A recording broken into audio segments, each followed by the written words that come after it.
दिख रही है स्क्रीन? Yes sir. ओके। तो कल मैंने आपको मास स्पेक्ट्रोस्कोपी में different type of mode of fragmentation कराए थे, ठीक है। तो उससे आगे हम कर रहे हैं नेक्स्ट जो हमारा रिलेटिव अबंडेंस। रिलेटिव अबंडेंस का मतलब क्या है?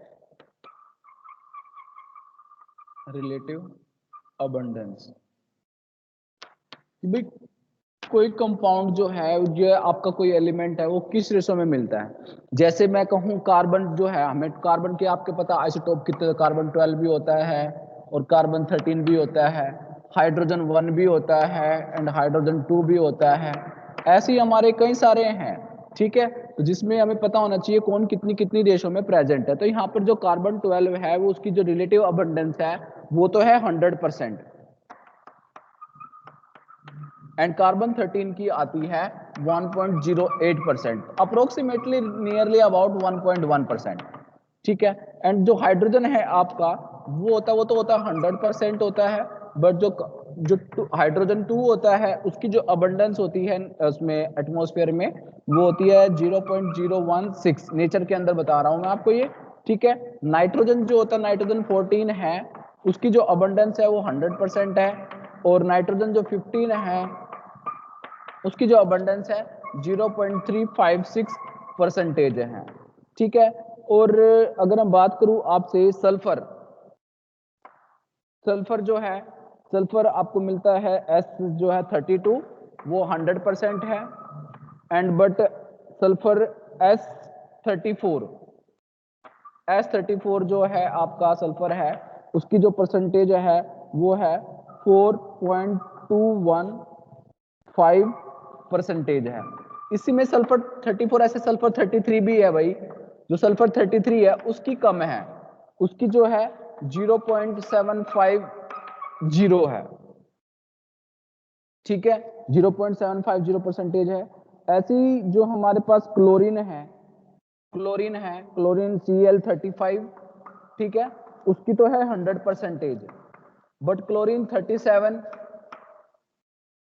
में है, उसकी है 32.5। ऐसी ब्रोमीन है हमारे पास। इसमें एक चीज मैं बताना चाहूंगा आपको कि जो कार्बन 12 और कार्बन 13 है, इसलिए हम इनको बोलते हैं, अगर आप देखो ये M है तो ये कितना होगा M+1। M+1 में क्या हुआ, यानी मास में एक प्लस कर दे तो M13 बन जाता है, ठीक है। ऐसे ये हाइड्रोजन हो गया, यानी ये जितने मेरे कंपाउंड है, ये वाले 14 15, ये सारे M+1 पीक में M+1 है, ये सारे जिनको हम बोल सकते हैं। M क्या है यहाँ पे, मास होगा, मास में अगर एक प्लस कर दे तो ये M1 बन जाते हैं, M+1। जैसे अगर मैं इसकी बात करूं सल्फर 34 की, तो ये क्या होगा, M+2 होगा, ये M+2 होगा। अगर सल्फर 33 की देखोगे तो ये M+1 बनाएगा। क्लोरीन जो है ये किस में बनाएगा, ये M+2 में बनाएगा। तो ये चीज आपने ध्यान रखना है, ये M+1 M+2 और ये सिंपल M, ये होता क्या है, ठीक है। अब हम निकालते हैं इनकी, मतलब परसेंट मेथड भी है इनका निकालने का, M+1% निकालने का, M+2% निकालने का। अगर आपके पास पूरा कोई कंपाउंड दे दे और उस कंपाउंड के अंदर ये कहे कि M+1% कितनी है, सपोज करो आपको कंपाउंड दे रखा है C2H2, ठीक है। तो इसकी अगर आपको परसेंटेज निकालनी है M+1, तो M+1 में क्या करेंगे, जितने नंबर ऑफ कार्बन है, नंबर ऑफ कार्बन कितने हैं 2 है, और उसकी M+1% कितनी थी 1.1 थी, तो 2 × 1.1 प्लस जितने नंबर ऑफ हाइड्रोजन है 2, और उसकी जो M+1% कितनी थी 0.016 लिखवाई हुई है, ठीक है, 0.016, तो ये चीज मैंने लिखवाई हुई है आपको। तो उससे आप क्या निकाल सकते हो, इनका वो निकाल सकते हो नंबर ऑफ कार्बन एटम जितना भी है, तो कैलकुलेट करके निकाल लो, ठीक है। अगर आपके पास कंपाउंड होता है C2H4, C2H2N2, इस टाइप का होता और आपसे कहा जाता है इसकी M+% निकाल लो, तो क्या करते हैं हम, इसमें नाइट्रोजन को और ऐड कर देते, 2 × में 1.1 प्लस में 2 × में 0.016 प्लस में 2 × में नाइट्रोजन का आपका जो 15 है उसकी कितनी होती है, मैंने लिखवाई थी आपको 0.356, 0.356 और इसको सोल्व करें आपका m+1 आ जाएगी। ऐसे ही एक और कंपाउंड है CH3SH, ये है, तो इसका भी आप निकाल सकते हो। जो सल्फर है इसके अंदर आपने अब कौन सा निकालना है, अगर आपसे कहे m+1 निकालना है तो आपने इसमें सल्फर की m+1 पीक लेनी है, मतलब जो भी है। अब कार्बन कितना है, 1 है, तो 1 को 1.1 प्लस हाइड्रोजन कितने हैं, 4 है, तो 4 × 0.016 प्लस में सल्फर कितना है, 1 है, तो एक सल्फर की जो m+1 में पूछा हुआ है तो उसमें m+1 में सल्फर की कितनी बताई थी मैंने आपको, 0.750, तो ये आ जाएगी आपकी m+1% ऑफ दिस कंपाउंड। ठीक है, तो ये चीजें हैं आपकी। इसके बाद है मेरे पास है अनदर मेथड निकालना हो किसी का m+1 कितना है, m+2 कितना है, m कितना है, तो वो चीज, ये तो एक मेथड ये था।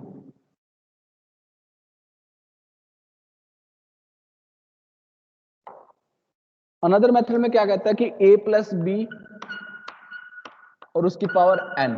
कैसे कहता है, आपको रेशियो में पता होना चाहिए। जैसे क्लोरीन 35 है, एक क्लोरीन 35 है और एक क्लोरीन आपके पास है 37 है। ठीक है, अब क्लोरीन 35 37, इस क्लोरीन 35 कितना मिलता है, हमें 100% मिलता है, एंड क्लोरीन 37 कितना मिलता है, 32 कितना मिलता है, 5% मिलता है। अगर मैं इनका रेशियो निकाल लूं तो कितना मिलेगा मुझे, 3:1 अप्रोक्सीमेट, ये चीज मिलेगा। ठीक है, अब आपको पता है जो क्लोरीन है ये तो हो गया आपका M, और ये तो 37 है, ये क्या हो गया आपका M+2, ये ध्यान रखना आपने। ठीक है, यानी मैं कहूं तो A ये है मेरा और B ये है। यहां तक समझ में आया? Yes sir. ओके, अब मुझे जैसे क्लोरीन Cl2 निकालना है, मुझे निकालना है Cl2। भाई Cl2 में भाई कितने M+1 है, कितनी M+2 है, कितनी M+3 है, या कौन कौन सी पीक आती है, तो मैं आपको क्लोरीन Cl2 का निकाल के दिखाता हूं। आपके पास है Cl2, तो Cl2 में क्या फॉर्मूला लगता है हमारा, a+bq का होल स्क्वायर। ठीक है, आपको पता है a² + b² + 2ab। यहां तक समझ में आ गया? अब आपको पता होना चाहिए जो क्लोरीन है Cl + Cl इस तरह से है भाई। ठीक है, यानी एक क्लोरीन तो आपका 35 वाला है और एक क्लोरीन आपका 37 वाला है, यानी अगर उसकी रेशो देखो ये 100 है, इसकी रेशो थी 32 थी। ठीक है, तो इसमें यानी जो रेशो में आया था वो 3:1 में आया था, यानी ये आपका A है, ये आपका B है। वैल्यू पुट करो, A की वैल्यू पुट करो, आपका कितना हो गया 3 का स्क्वायर, B की वैल्यू पुट करो 1 का स्क्वायर, इसमें कितना हो जाएगा 2 × में 3 × में 1। अब यहाँ पे तो कंप्लीटली ये M ही है, ये 1 कितना है आपका M+1 है। ठीक है, और इसमें क्या है 2 × में ये क्या है आपका M है और ये किसका M+1 है। अब देखो ये M कितना है आपका 9, M+1 कितना है आपका 1, और ये इसमें अब किसकी पीक लेंगे हम, जो ज्यादा डोमिनेट है। ज्यादा डोमिनेट का मतलब क्या है कि जो M बड़ा है, M+1 लेंगे। अगर इसके अंदर M+2 भी होता तो हम पे मैं M+2 को सिलेक्ट करता, अगर इसके अंदर M+2 होते दो तो मैं इकट्ठा कर देता तो M+4 बन जाता, जितना भी वो बताता आपको। तो यहाँ पर कितना हो जाएगा 2 3 जा 6, तो ये आ गया 6, ये 6 किसका है आपका M+1 का है।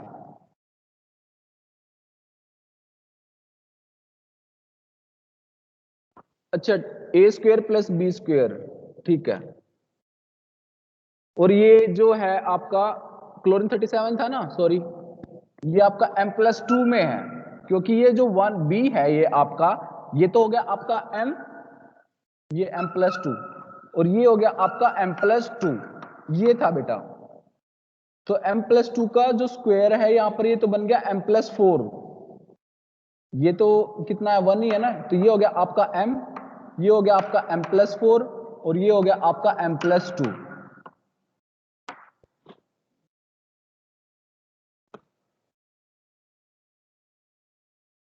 मैं फिर दोबारा बता रहा हूं आपको, Cl2 का निकालना था, तो Cl2 में क्या हो गया a + b का ऐसे फॉर्मूला लगा दिया मैंने, a² b² + 2ab। अब ये a कितना है, ये आपका M है, और B क्या है आपका M+2 है, ये चीज है। तो A की वैल्यू तो M इंटू M कुछ मर्जी कर लो, M स्क्वायर ही बनेगा, ठीक है। तो बस इसका ये बन गया M, और यहाँ पे था आपका M+2 था, तो M+2 का होल था, तो M+2 इंटू M+2 का स्क्वायर करेंगे तो मतलब M+4, इस तरह से मान के चला मैं, ठीक है। तो ये M+4 बन गया, और इसमें M+2 है डोमिनेटर, तो ये M+2 बन गया। अभी एक और करा देता हूँ, थोड़ा सा उससे आपसे और क्लियर हो जाएगा। अब हम करते हैं Cl3 का, निकालो Cl3 का निकालो।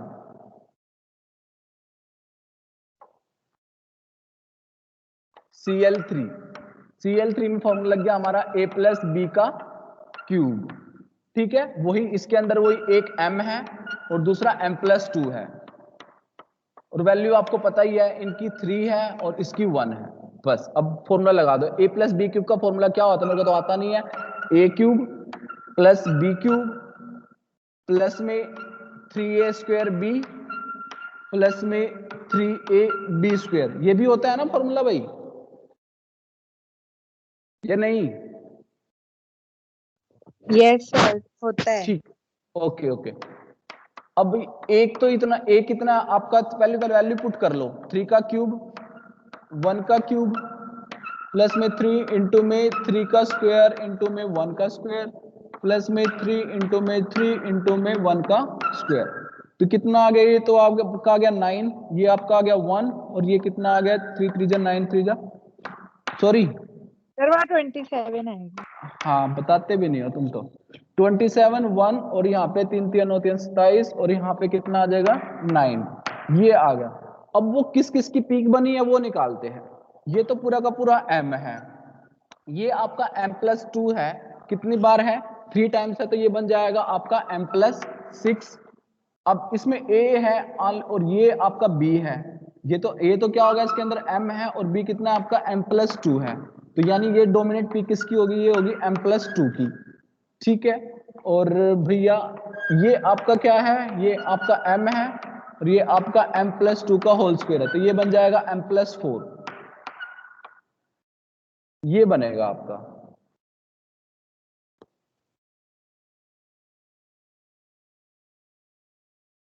आया समझ में भैया? 27 अगर रीअरेंज करोगे तो ये M का 27, फिर M+2, फिर M+4, फिर M+6, ये पहले पे, ये दूसरे पे, और ये तीसरे पे, और ये चौथे पे, इस तरह से निकलेगा।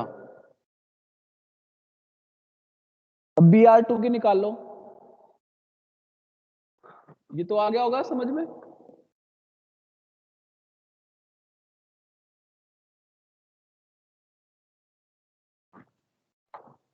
अब ब्रोमीन जो है, ठीक है, ब्रोमीन के दो आइसोटोप है, एक 79 है, ब्रोमीन 79 में है, और एक ब्रोमीन कितने में है 81 में है। तो अगर मैं इनकी रेशियो निकालूं तो 1:1 ही है अप्रोक्सीमेट, ठीक है, ये चीजें है। अब आपसे कहा गया है ब्रोमीन 2 का मतलब क्या हो गया, A+B का स्क्वायर, A+B का स्क्वायर में क्या बनेगा, A² प्लस B² प्लस में 2AB, ये बना आपका, ठीक है। A कितना है, यानी इसमें डिफरेंस किस चीज का है, 2 का ही तो है ना, यानी ये हो गया आपका M, ये तो ब्रोमीन तो हो गया आपका M, ये एक ब्रोमीन 79 तो हो गया आपका M, ये मोलर है, और ब्रोमीन 81 कितना हो जाएगा आपका ये M+2, ये चीजें हैं। अब इसमें निकाल लो, A की तो वैल्यू 1 ही है, B की वैल्यू 1 है, प्लस में 2AB, 2 इंटू A 1 इंटू 1, ये बना, तो फॉर्मूला तो 1 1 प्लस कितना आया 2। अब बताना है कौन कितनी रेशो में है, M+1 कितना है, पीक कितनी है उसके, वो बताना है। A तो हमारा M ही आ गया, B में कितना M+2 है, तो ये कितना बन जाएगा M+4 बन जाएगा। इसमें क्या बनेगा 2 इंटू में ये इसमें M है और ये क्या है आपका M+2 है, तो ये कितना बन जाएगा आपका M+2, तो ये हमारी पीक आती है 1 1 2। अब हमारे पास क्वेश्चन है क्लोरीन और Br का, Cl Br का, रब कर देता हूं मैं इसको।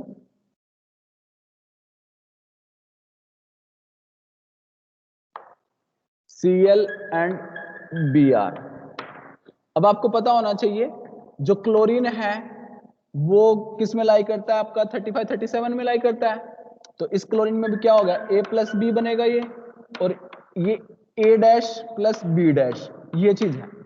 इसमें आपको पता होना चाहिए जो क्लोरीन है वो कितना है आपका M, एक क्लोरीन जो है वो, यानी इसमें क्या क्या है M, और दूसरा कितना होगा आपका M+2, ठीक है, इस तरह से है।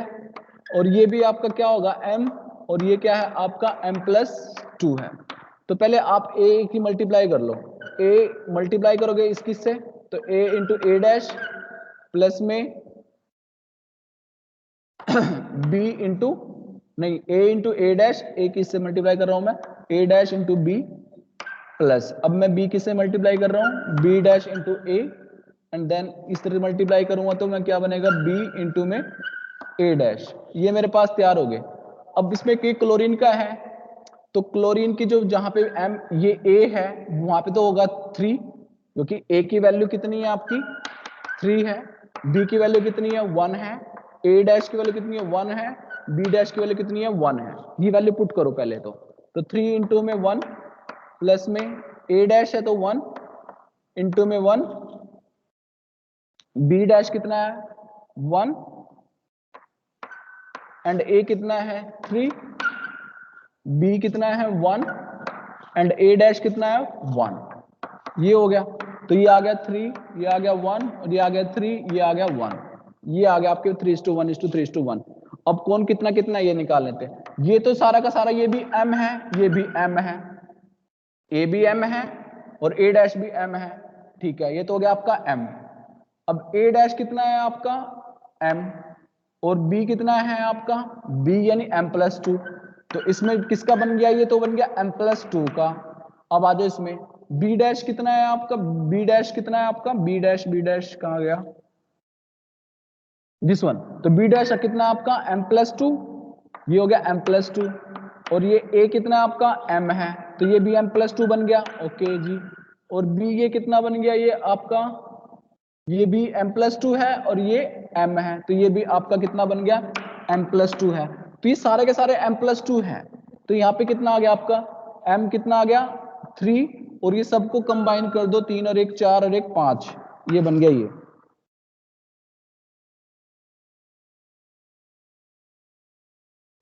सर हाँ बी ए डैश किसी के बी डैश। अब ठीक है, यस तो यहाँ, हाँ तो यहाँ पे ये तो चलो ठीक है, यही तो मैं गलत कर रहा हूँ, ये M+4 बनेगा, क्योंकि ये M+2 और ये M+2 ये बनेगा, दोनों की मल्टीप्लाई होगी, तो दोनों की मल्टीप्लाई करोगे तो M+4 बन जाएगा, और ये बन जाएगा आपका, ये फिर कितना, ये अलग हो गया 3 और 1, ये ऐड हो गया 4, यानी आपका आंसर क्या आता है, मैं आंसर लिख रहा हूं। ये तो हो गया आपका M, ये दोनों हो गए आपके M+2, और ये आपका हो जाएगा M+4, तो यानी 3 4 1, 3:4:1, आ गया समझ में।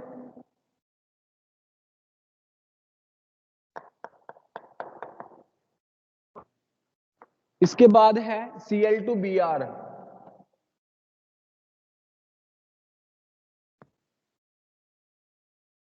Cl2Br निकालो। Cl2 क्या हो जाएगा A प्लस बी का स्क्वायर, और Br क्या हो जाएगा only A plus B, A dash B dash कर दिया, ठीक है। तो पहले तो इसको खोल लो, A प्लस बी का होल स्क्वायर को खोल लो, A स्क्वायर प्लस में B स्क्वायर प्लस में 2AB, ठीक है, इसको खोल लो, ये तो A dash into B plus B dash, यही है। वैल्यू आपको पता ही होनी चाहिए, इसकी और इससे मल्टीप्लाई करना है आपको, तो A2 इंटू में A डैश, इसकी इससे मल्टीप्लाई करी मैंने। देखो भाई मल्टीप्लीकेशन में गलती हो सकती है, बाकी सिस्टम मैंने आपको समझा दिया है। ये A डैश, इसकी इससे मल्टीप्लाई करी मैंने, तो क्या बन गया 2A into A dash into B, ये हो गया प्लस। अब मैं इसकी मल्टीप्लाई इसके साथ कर रहा हूं, A square into B dash plus इसकी इसके मल्टीप्लाई है B square into B dash, इसके इसके साथ मल्टीप्लाई है 2A into A B into B dash, ये मेरे पास मल्टीप्लीकेशन हो गई है। ठीक है, वैल्यू मुझे पता ही है ए की वैल्यू 3 है, बी की वैल्यू 1 है और ए डैश की वैल्यू 1 है, बी डैश की वैल्यू भी कितनी है 1 है। तो वैल्यू पुट कर देते हैं। तो यहां तो कितना हो गया 3 का स्क्वायर इंटू में ए कितना 1 है, तो कितना आ जाएगा यहाँ पे 9 आ जाएगा मेरा, ये तो आ गया 9 प्लस बी स्क्वायर ए, ये कितना बना भाई, बी तो सारा 1 ही, बी और ए डैश दोनों 1 ही है ना, तो कितना आ जाएगा, जहां गलती हो बता देना बेटा, 1 आ जाएगा। इसे मल्टी इसमें वैल्यू पुट करी, 2 3 जा 6, ये 6 बन गया, ये बन गया 6, इधर मल्टीप्लाई करी मैंने, ये भी 3 3 जा 9 बन गया, ये सारा बी है तो ये 1 बन गया, और इसमें मल्टीप्लाई करा मैंने तो ये कितना बन गया 2 3 जा 6, ये बने मेरे कुछ। अब मुझे बताना है ये तो पूरा का पूरा क्या बनेगा, ए यानी m, ये बनेगा m, इसमें m+2 है पर स्क्वायर में है तो ये बन जाएगा आपका m+4। ये देखो इसमें क्या है, ये भी m है, दोनों ये दोनों m है, पर ये b जो है आपका m+2 है, तो यानी b वाला ये बन जाएगा आपका m+2। इधर आ जाओ, ये इसमें ये a स्क्वायर है बट ये m ही बनेगा, पर b कितना है आपका इसमें m+2 है, तो ये बन जाएगा आपका m+2। इसमें आ जाओ, ये अब इसमें दो कितने हो गए, दो तो m+2 हो गए और एक भी तीन नहीं, तीन m+2 हो गए, तो यानी ये बन गया m+6। इसमें आ जाओ कितना बन गया, ये भी m+2, ये भी m+2, ये कितना बन गया m+4। अब देख लो, मैं ऊपर वाले ऊपर को रफ कर रहा हूं सारे को,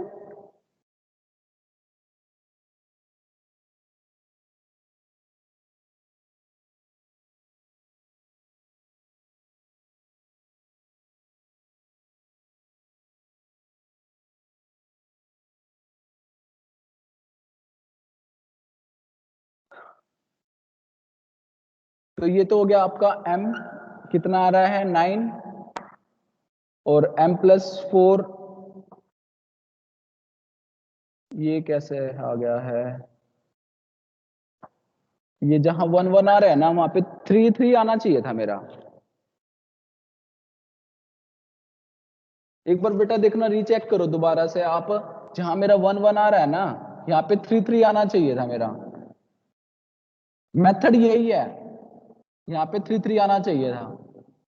आप जब चेक करोगे ना पता चल जाएगा कि 3 कैसे आ रहा है, क्योंकि उसमें ए होगा एक के अंदर, बाकी ठीक है सारा सिस्टम, या दोबारा करना पड़ेगा नहीं तो मुझे।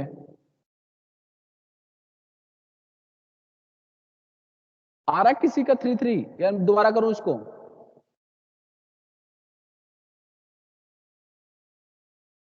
बोलो बेटा। आ रहा है सर।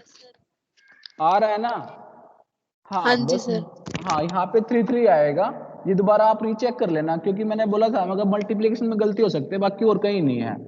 तो इसमें आप ऐड कर लो, ये अलग अलग बन जाएंगे आपके, जो m+2 और m+2 वाले हैं ना ये तो, और ये तो बन जाएगा 15, यानी m तो आपका आ गया 9 और m+2 आ जाएगा आपका कितना 16, देन m+4 कितना है आपका 3 और 6 9, m+4 आ जाएगा आपका 9 एंड m+6 कितना आ जाएगा आपका 3, ये आएगी रेशियो बेटा 9:16:9:3, ये आएगा।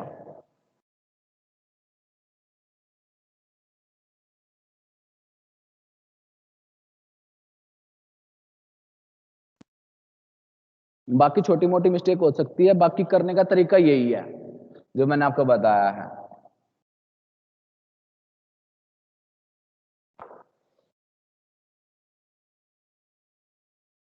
इसके बाद है हमारा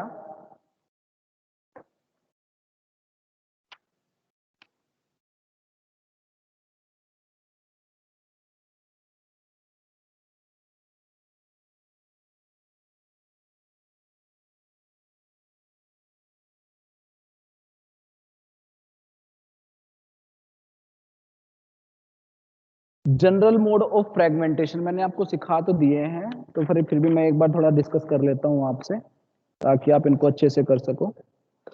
general mode of fragmentation,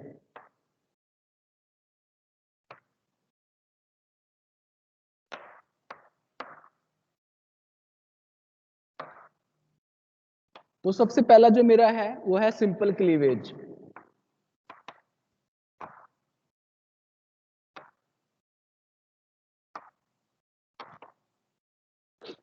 simple cleavage में पहले हम पढ़ रहे हैं हेट्रोलिटिक क्लीवेज है, और हेट्रोलिटिक क्लीवेज में जो हमारा क्लीवेज होता है वो अल्फा क्लीवेज होता है।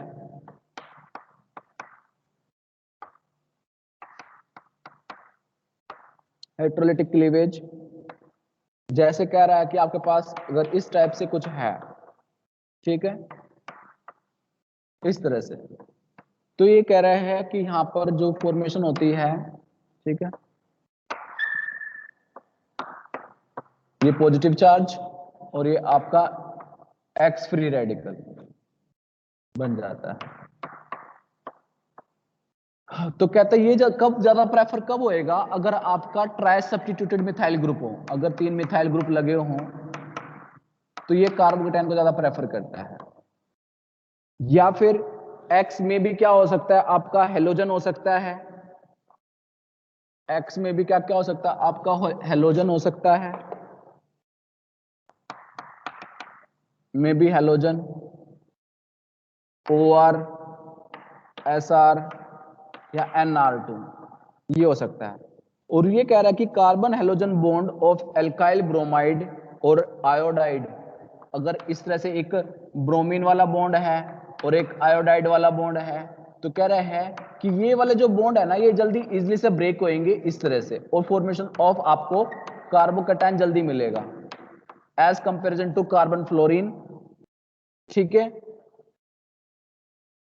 कहता है कि इन केस ऑफ अगर आपके पास Cl है, अगर Cl आ जाए तो फिर क्या होगा, Cl आ जाए तो फिर क्या होगा, अगर पहले तो उसने कहा कि C4H9Br का एग्जांपल लिया इन्होंने, तो इस तरह से था, तो क्या हुआ, ये बॉन्ड इधर शिफ्ट हो गया, तो मेरे पास बन गया C4H9 पॉजिटिव प्लस में Br फ्री रेडिकल इधर रह गया है, क्योंकि पॉजिटिव चार्ज था, पॉजिटिव चार्ज को इस कंप्लीट बॉन्ड ने न्यूट्रलाइज कर दिया C49, और इसका जो M/Z यानी मास बाय चार्ज रेशो जो आता है 57 आता है। 57 आप निकाल सकते हो कैसे, इन सब का मास निकाल के, 12 चौक 48, 48 और 9 57, 57। कहता है यदि इनकी जगह क्या होता, C4H9Cl होता, तो कहता है कि ये बॉन्ड जो है ना इतनी जल्दी से ब्रेक नहीं होता, ठीक है, तो फिर क्या करता है, यहां से HCl निकल जाता है और क्या बन जाता है C4H8 प्लस में HCl, और ये पॉजिटिव, और इसका जो M/Z आता है वो आता है 56, इसमें एलिमिनेशन हो जाती है। बॉन्ड तो क्लीवेज यही होता है, अल्फा क्लीवेज, इसको बोलते हैं अल्फा।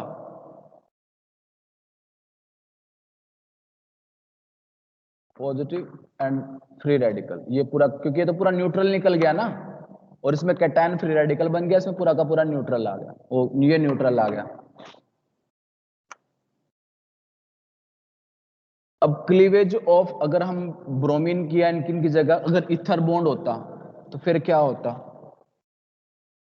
जैसे कि इन्होंने एग्जांपल लिया हुआ है CH3CH2 CH2 O CH2 CH2 CH3, ये दे रखा है।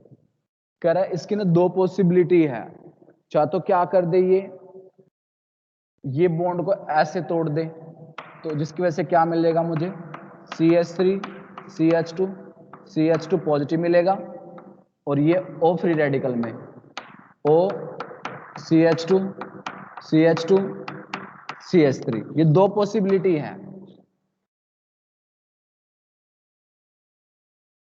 ठीक है। अगर ये ऐसा होता है तो इसमें ये जो M/Z बनता है ना, ये वाला जो कार्बोकेटाइन वाला, इसका जो आता है 43, प्रोपाइल का जो आता है ये आता 43, ठीक है। और दूसरा केस कैसे कह रहा है ये कि O पे हमारा आ जाए पॉजिटिव चार्ज, और क्योंकि होमोलिटिकली बॉन्ड फिशन है सारा, मतलब हिट्रोलिटिक एक सिंगल हेडेड एरो वाला, ऐसे भी हो सकता था।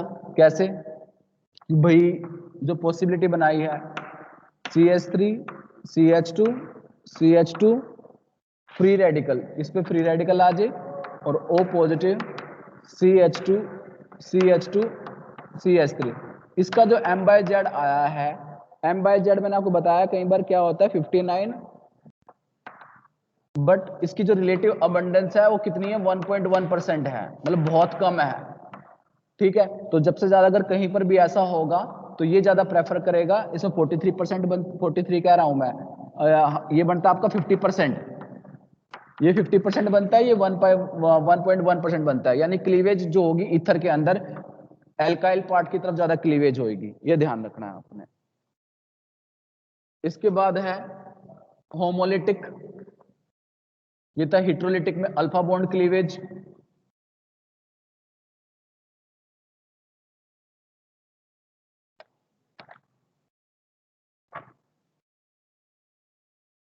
जैसे कि RC और इधर से X ऐसे मिला हुआ है,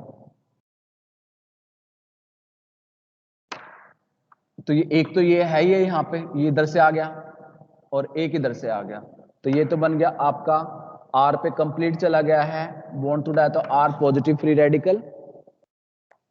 दो तरीके से है यहाँ पे, अगर ये सिंगल से गया, क्योंकि सिंगल तो है ही यहाँ पे, R फ्री रेडिकल हो गया ये, और ये आपका इस तरह से ये डबल बॉन्ड X और ये पॉजिटिव, ये चीज है। और ये फर्दर ये इधर चला जाए तो ये सॉरी ये ऐसे चला जाए तो ये बन जाएगा आपका, ये पॉजिटिव चार्ज इस पर आ जाएगा और X कंप्लीटली न्यूट्रलाइज हो जाएगा। तो ये अपना ध्यान रखना है, प्लस में R फ्री रेडिकल M/Z दिखाई देगा आपको। इसके बाद है fragmentation in compound containing hetero atom, hetero atom slightly bonded to a carbon atom, जिसको हम बोलेंगे अल्फा क्लीवेज। अल्फा क्लीवेज में एग्जांपल जो दे रखे हैं कैसे कैसे हैं, ये एग्जांपल ही करने में लिए, अगर आपको इनके एग्जांपल की प्रैक्टिस हो जाती है फिर आप कर सकते हो। जैसे कि आपके पास है सेकेंडरी अल्कोहल है RCHOH और प्लस में R, ये है, तो होगा क्या, ये फ्री रेडिकल ये इधर चला गया और ये इधर चला गया, तो आपके पास क्या बनेगा R फ्री रेडिकल प्लस में CH डबल बॉन्ड OH और ठीक है ये पॉजिटिव चार्ज इस पे और ये आपका R, ये चीज ठीक है। या फिर कोई नाइट्रोजन कंटेनिंग कंपाउंड हो यहाँ पे RCH NHR, इस तरह से होना सेम मेथड ही है, वही R फ्री रेडिकल प्लस में CH डबल बॉन्ड NHR वही पॉजिटिव और ये R, इस तरह से।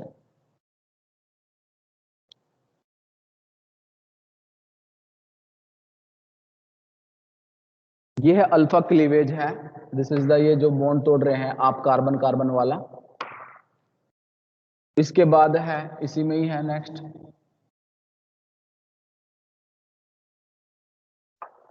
Beta cleavage.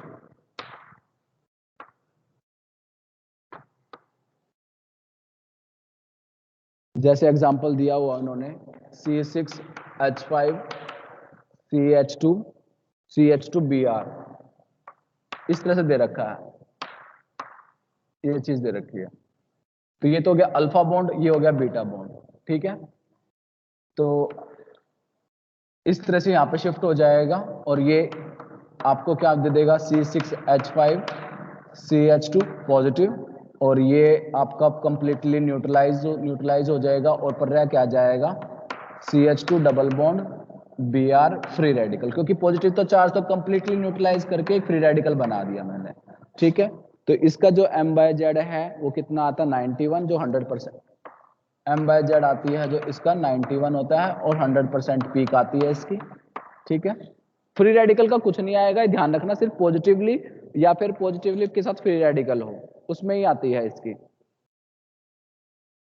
और अगर क्या करे, अगर अल्फा क्लीवेज करे, ये तो था बीटा क्लीवेज, अगर अल्फा क्लीवेज यानी यहां से ही बॉन्ड को तोड़े तो फिर क्या बनेगा, ये आपका बनेगा C6H5, ये अगर वो ऐसे तोड़ देता है C6H5 CH2, और ये कंप्लीट पॉजिटिव चार्ज इस पर, तो इसका जो M/Z आता है 105, और प्लस में Br फ्री रेडिकल। अब कई बच्चे सोच रहे होंगे सर पेपर में एग्जाम में क्वेश्चन कैसे आता है, तो आपको एक क्वेश्चन दे देगा और एक फॉर्मूला दे देगा कि या फिर उसका कंपाउंड का नाम दे देगा, जैसे बेंजाइल क्लोराइड या बेंजाइल क्लोराइड या एसिटोफिनोन दे देगा, और आपको ये कहेगा कि show the M/Z 91, show the M/Z 105। इस तरह से आपको शो करनी है। शो कैसे करोगे, आप उसमें से क्या चीज, किस चीज को फ्रेगमेंट करके वो चीज निकाल लोगे तो आपको ये चीज मिले। क्वेश्चन इस तरह से आता है एग्जाम के अंदर।